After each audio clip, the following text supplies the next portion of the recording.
estamos acá. Bueno, pues que sea el Señor en este día bendiciéndonos con su palabra. Vamos a orar, vamos a comenzar. Padre bueno, Señor, Dios misericordioso, gracias te damos, Señor. Te alabamos y bendecimos tu nombre una vez más por permitirnos este privilegio inmerecido, Señor, como es el de poder abrir tu palabra y leer, Señor, lo que tú has dejado para nosotros, Señor. Te pedimos que en tu gracia y misericordia, Señor, tú nos ayudes a abrir nuestro corazón, a atesorar tu palabra, Señor, y a disponernos para vivir, Señor, bajo lo que tú ya nos has ordenado, Señor. Padre Santo, ayúdanos, Señor, en nuestra habilidad, en nuestra incompetencia, a vivir siempre para la gloria y la honra de tu nombre. En Cristo Jesús. Amén. Hermanos, el título de la enseñanza del día de hoy la he titulado Confiando en Dios en medio de la tempestad. Confiando en Dios en medio de la tempestad. En cierta ocasión, hermanos, un pastor de una iglesia, de un área rural que estaba cerca de la ciudad, él se esforzaba, hermanos, por trabajar en una finca que él tenía para mantener a su familia, pero también era dedicado en pastorear y ser fiel al Señor en la iglesia. Tanto así, hermanos, que su obra por la predicación del Evangelio y por su buen testimonio, esta iglesia estaba creciendo. Y esto causó molestia en una iglesia católica que había cerca de allí donde estaba. El sacerdote de esta iglesia, junto con la gente del pueblo, se confabularon para tender a una trampa a este pastor. Ellos pagaron a una mujer para que diera un falso testimonio, instauró una falsa denuncia contra él, y este hombre fue apresado y echado en la cárcel. Cuando llegó a la cárcel, al penal, fue recibido a golpes y a malos tratos por parte de los demás presos que estaban allí. Este hombre cayó en un estado de depresión terrible al ver cómo él, cómo su familia y cómo la iglesia se habían manchado a causa de lo que estaba sucediendo. Y en una visita, hermanos, que la esposa pudo hacerle a este hombre, esta mujer le lleva la Biblia, la cual él, en medio de su tristeza, en medio de su depresión, él empieza a leerla y empieza a leer nuevamente las promesas que Dios había hecho en su palabra a favor de los que le temen. Este hombre empezó a reconocer que Dios era soberano y que era fiel a su palabra, y que si él estaba en esa situación era porque él lo había permitido. Y esto, hermanos, le animó a seguir adelante confiando en Dios, y empezó a ocuparse en lo que Dios le había ordenado que se ocupara, en la predicación del Evangelio. Él comenzó a predicar el Evangelio a los presos del penal y a los guardias del penal, al tal punto, hermanos, de que casi a la mitad de los presos que estaban en su pabellón se habían convertido al Evangelio. Y una tarde, estando fuera de su celda, se acerca un guardia con un papel en su mano, lo llama por el nombre y le dice que tenía en su mano la orden de libertad para él. Este hombre, con lágrimas en sus ojos, lleno de felicidad, alababa y glorificaba a Dios por todo lo que había sucedido. Resulta que aquella mujer que lo había denunciado, llena de remordimiento al saber que este hombre estaba injustamente encarcelado, decidió ir ante el juez y contar toda la verdad. El pastor volvió nuevamente a su iglesia para servir al Señor, y una vez al finalizar el culto, esta mujer se encontraba en la parte de atrás del salón. Esta mujer llegó para pedirle perdón por lo que había hecho, y él le predicó el Evangelio a esta mujer, tanto así que esta mujer pudo llegar a los pies de Cristo. También el pastor pudo seguir con su ministerio en la cárcel, después de esto, predicando a los presos. Y este pastor glorificó a Dios por haberle permitido estar en la cárcel, ya que allí, estando en la cárcel, fue donde pudo alcanzar más almas para Cristo por medio del Evangelio. Y quiero, hermanos, que vayamos nuevamente al Salmo 43. Salmo 43.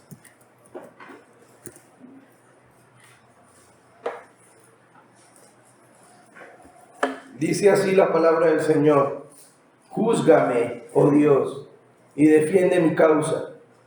Líbrame de gente impía y del hombre engañoso e inicuo, pues tú eres el Dios de mi fortaleza. ¿Por qué me has desechado? ¿Por qué andaré enlutado por la opresión del enemigo? Envía tu luz y tu verdad, estas me guiarán. Me conducirán a tu santo monte y a tus moradas. Entraré al altar de Dios, al Dios de mi alegría y de mi gozo. Te alabaré con arpa, oh Dios mío. ¿Por qué te abates, oh alma mía? ¿Y por qué te turbas dentro de mí? Espera en Dios, porque aún he de alabarlo, salvación mía y Dios mío. Oremos, hermanos. Padre Santo, tú que eres bueno, Señor, y misericordioso, te pedimos, Señor, que seas tú, Señor, llenándonos de gracia, de misericordia y de bondad, Señor, para ser instruidos con tu palabra, Señor. Padre Santo, no somos dignos de ti, pero gracias a la obra y méritos de tu Hijo, nuestro Señor Jesucristo, estamos hoy aquí, una vez más delante de tu presencia, Señor. Padre Santo, permite que nuestros oídos y nuestro corazón sean abiertos, Señor, para poder escuchar, entender y poner por obra tu palabra, Señor. Padre Santo, te pedimos que seas tú a través del ministerio del Espíritu Santo, Señor, ayudándonos en nuestras debilidades, que nos ayude, Señor, a vivir para tu gloria y tu honra, Señor, para que tu nombre sea exaltado, Señor, porque eres tú quien merece toda gloria y toda honra. En Cristo Jesús. Amén. Hermanos, el escritor de este salmo es una persona que está directamente relacionada con la alabanza del pueblo de Israel. El escritor está expresando aquí su aflicción al encontrarse exiliado y oprimido en una nación pagana lejos de Jerusalén y lejos del templo donde guiaba al pueblo para alabar a Dios. Y recordando esto, se siente afligido por estar lejos de la presencia del Señor. Y es que, hermanos, este salmo, aunque lo vemos separado de sí, este y el salmo anterior, el Salmo 42, son uno solo, hermanos, sino que en nuestra Biblia lo tenemos separado. Y allí en el comienzo del Salmo 42 hay una inscripción al músico principal, másquil de los hijos de Coré. O sea que este salmo está relacionado con alguien que era el director de la alabanza en el pueblo de Israel. Y másquil, hermanos, tiene que ver con la enseñanza, con la instrucción del Señor. Entonces, eso es lo que vamos a ver hoy. Estaremos enfocados en el Salmo 43. Y es que este salmo, hermano, nos enseña 3 acciones que debemos aplicar en las dificultades, que nos motivan a confiar en nuestro Dios. Les repito, hermanos, este pasaje nos enseña 3 acciones que debemos aplicar en las dificultades, que nos motivan a confiar en nuestro Dios. Y esta primera acción que veremos es clamar a Dios en medio de la dificultad. Y comienza este Salmo 43 diciendo: hazme justicia, oh Dios, y defiende mi causa contra una nación impía. Líbrame del hombre engañoso e injusto. El escritor, hermanos, en su plegaria a Dios expresa un pedido de auxilio que sale desde lo profundo de su corazón. Está angustiado, su clamor desesperado porque Dios examine su vida, pero él confía en que va a ser encontrado inocente. Y esto es lo que lo hace pedir ayuda a Dios para que pueda ser librado de la nación pagana en la cual se encontraba cautivo. y de aquellos hombres que estaban constantemente agobiándole por medio de injurias. Y es que como cristianos, hermanos, muchas veces vamos a estar expuestos a pasar por diversas situaciones difíciles. Y aún algunas veces, muchas veces de estas aflicciones van a ser a causa de nuestra fe. Somos vituperados a causa de Cristo. Somos objetos de burlas e insultos. Y esta situación debe llevarnos a reconocer nuestra dependencia en Dios, a apelar a su justicia. Y es que muchas veces, hermanos, nosotros queremos tomar la justicia por nuestras propias manos, ¿verdad? Pero se nos olvida que somos pecadores y que aún nosotros podemos actuar injustamente. Y es que es por esa razón que debemos dejar que Dios juzgue en estas situaciones y confiar que Él nos va a librar de estas situaciones, porque Él es justo y no puede pasar por alto las injusticias. El Salmo 43 inicia con una exclamación: júzgame, declárame inocente, hazme justicia, oh Dios. Lo que está haciendo el salmista es que él está suplicando a Dios que se levante como juez y que vindique su causa, la causa de los hijos inocentes. Y este es también el sentido en este texto. El salmista desea ya un punto final para su aflicción. Dios no puede estar ya más tiempo desentendido en lo que está diciendo. No puede ya abandonarlo más. Debe juzgar su causa. Y al hacerlo no podrá hacer menos que declararlo inocente y actuar a su favor. Él dice: defiéndeme contra esta gente que vive sin ti. Rescátame de estos mentirosos injustos. Así que el salmista no espera solo que Dios funja como su juez, sino también que se desempeñe como su abogado. No quiere únicamente al juez imparcial que dicta una sentencia.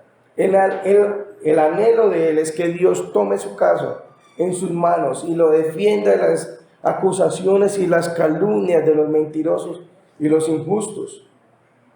El salmista habla de una nación, y por eso estamos entendiendo la segunda mitad del versículo 1, que está generalizando a todo el pueblo, llamándole gente impía, mentirosa y perversa.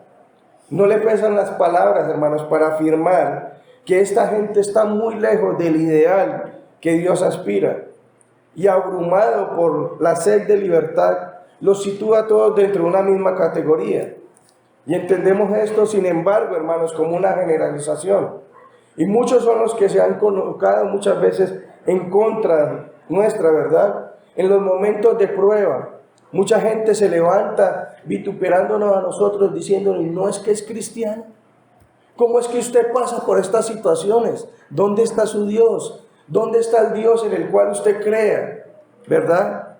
Y Dios, hermanos, es el idóneo para contender por nosotros y hacernos victoriosos. Muchas veces, hermanos, las pruebas de la vida nos hacen sentir eso, que todos están en nuestra contra, ¿verdad? Pero mayormente es un efecto impresionista en nosotros, producto muchas veces de la predisposición que hay en nosotros. De todas maneras, hermanos, lo cierto es que algunas personas se estaban oponiendo a este salmista, como muchas veces nosotros tenemos la oposición de ciertas personas, ¿verdad? Y en ese momento de la vida, en lugar de amilanarse, en lugar de encerrarse en sí mismo, lo que el salmista le pide a Dios es que le haga justicia. Nunca, hermanos, podemos dudar de Dios. Él es capaz de cambiar el rumbo de la historia.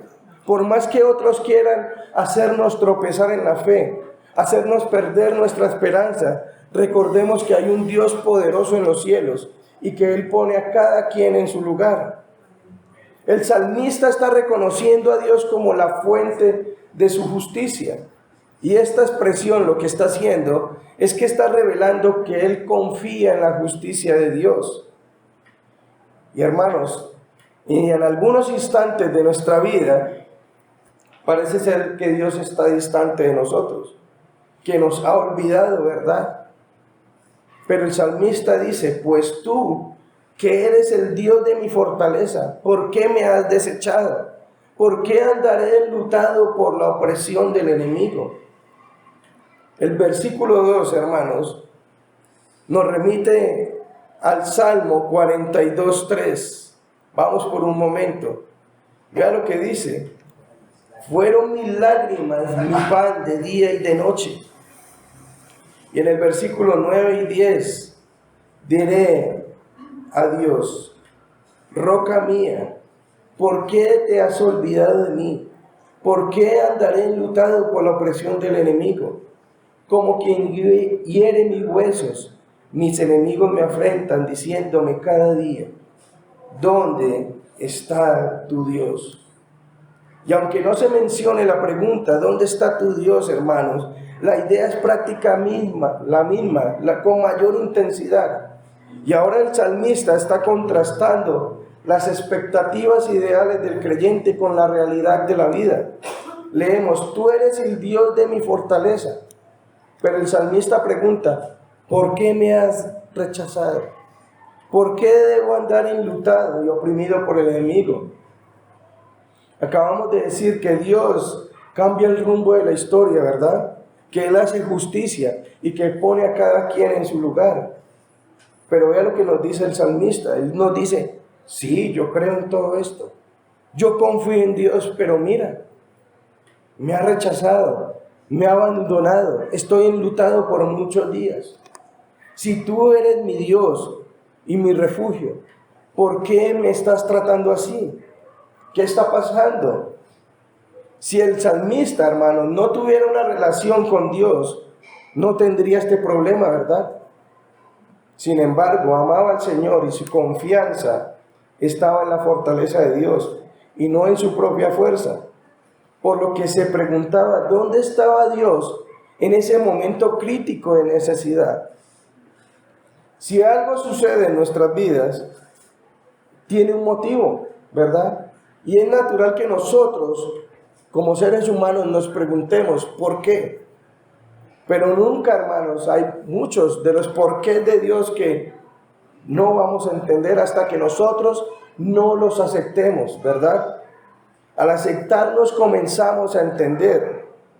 Lo cierto es que a pesar del aparente abandono de que el salmista estaba sintiendo y que muchos de nosotros podemos llegar a sentir en diferentes circunstancias de nuestra vida, el salmista no ha renunciado a su fe, ¿verdad? A su fe en Dios como su Dios y como su único refugio. Y esto es una importante lección para nosotros, ¿verdad? Y quiero que preste atención a esto, hermanos. La fe en Dios nunca puede ser negociada. Es como algo decir, mientras me va bien, yo creo en Dios, ¿verdad?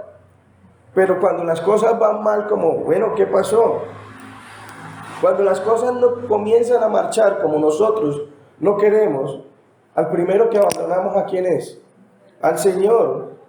Hasta que no nos encontramos en el hoyo y sin remedio, es que no creemos en ese Dios. La fe en Dios debe ser en las buenas y en las malas, en el tiempo favorable y en el adverso, en la prueba y en la calma, en la salud y en la enfermedad. No hay de otra, hermanos. O es así o no es fe. Ahora nos lleva esto a la segunda acción que nosotros debemos tener en medio de la dificultad. La primera fue clamar a Dios en medio de la dificultad. El segundo aspecto es la petición específica en medio de la dificultad. Debemos ser guiados por Dios en medio de la dificultad. Y vea lo que nos dice el salmista. Envía tu luz y tu verdad, que ellas me guíen, que me lleven a tu santo monte y a tus moradas. Entonces llegaré al altar de Dios, a Dios mi supremo gozo. Al son de la lira te alabaré, oh Dios mío. El salmista está expresando esa necesidad que Dios le guíe. El salmista sabía que su propia luz y verdad no eran suficientes, que necesitaba la luz y la verdad de Dios. No estaban dentro de él, así que si Dios no las enviaba, no las tendría.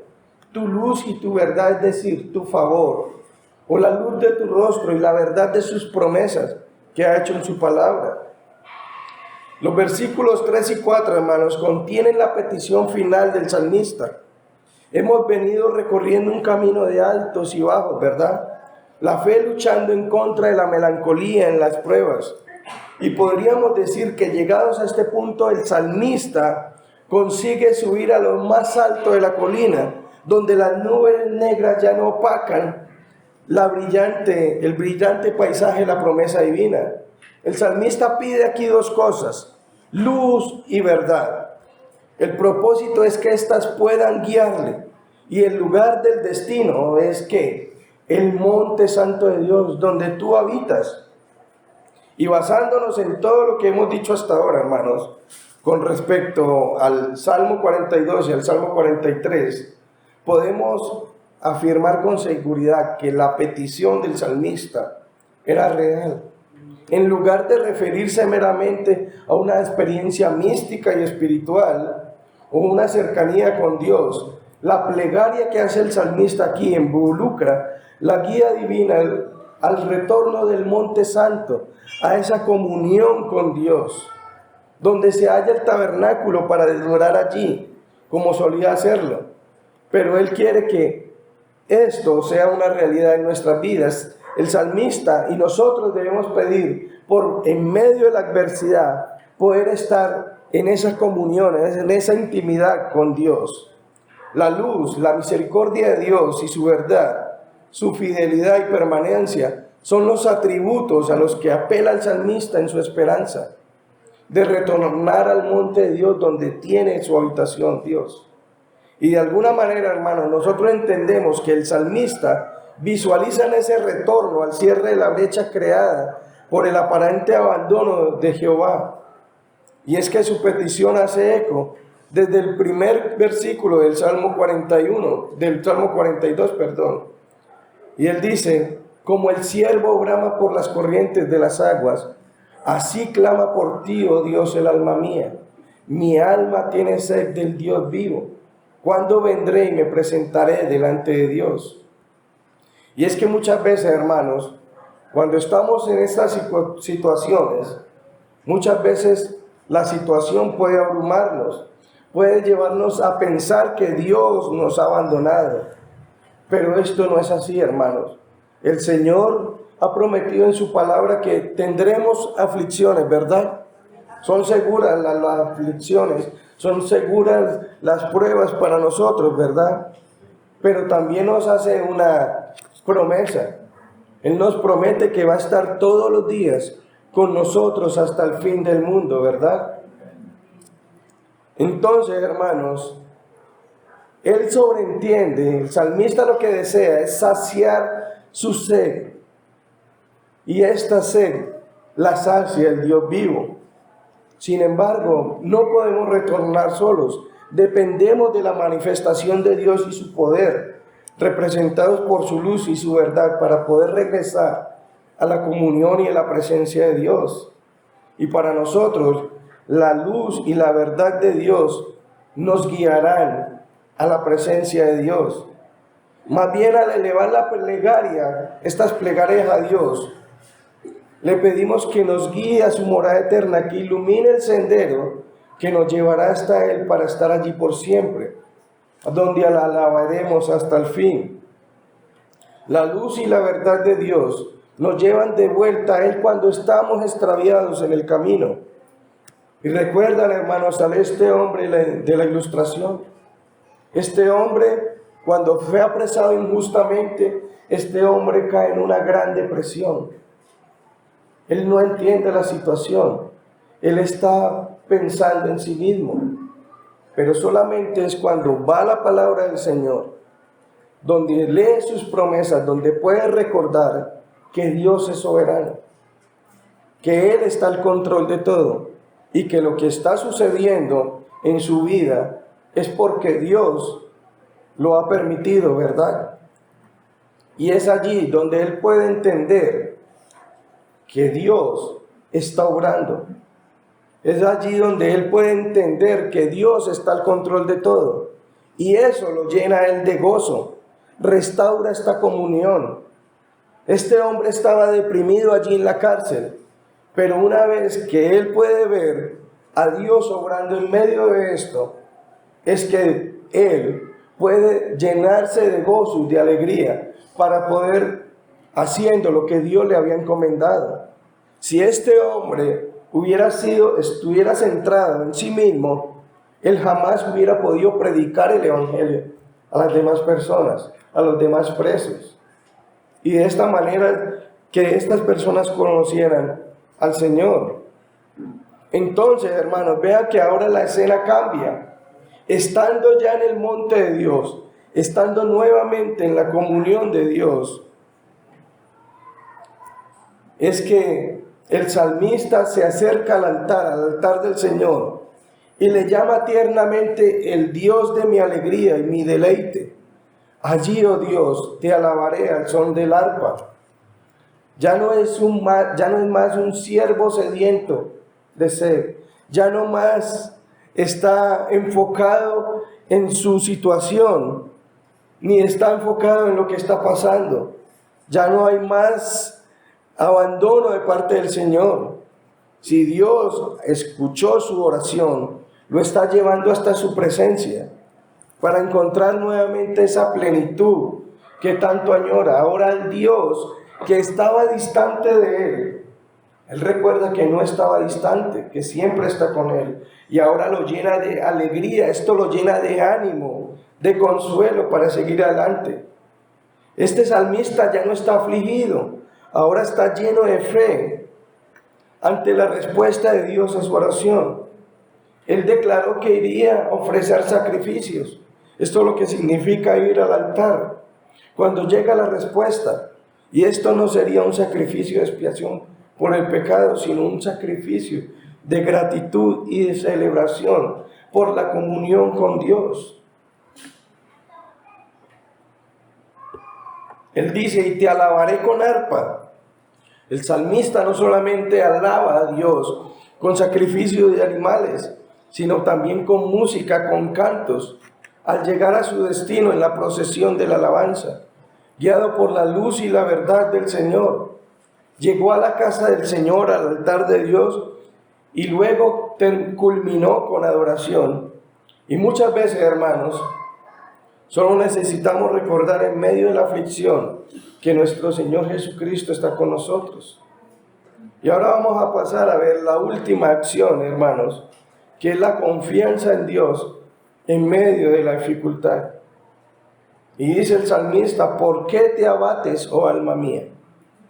El salmista tenía esperanza en la redención de Dios, pero esta aún no había llegado. Mientras tanto, no se rendiría a sus sentimientos de depresión y desánimo. En cambio, desafió estos sentimientos y se los entregó a Dios. Le dio a los sentimientos de desánimo y falta de paz. Y él dice, espera en Dios. Él volverá a responder fielmente, porque ya lo había hecho. Porque aún he de alabarle. Y el estribillo, hermanos, le lleva nuevamente al conflicto entre la fe y la duda, al contraste entre el presente y el futuro, y a la esperanza de ¿qué? De que todavía lo va a alabar. Él se pregunta, ¿por qué te abates, oh alma mía? ¿Por qué está triste? No hay razón. ¿Por qué? Porque todavía lo he de alabar. Él dice, salvación mía. El salmista estaba consciente de que necesitaba a Dios, necesitaba la salvación de Dios, y Dios era el único que le podía traer esa paz y gozo que provienen de confiar y de alabar a Dios. Y vemos al final del Salmo, hermanos, que ninguna de las situaciones del salmista había cambiado, ¿verdad?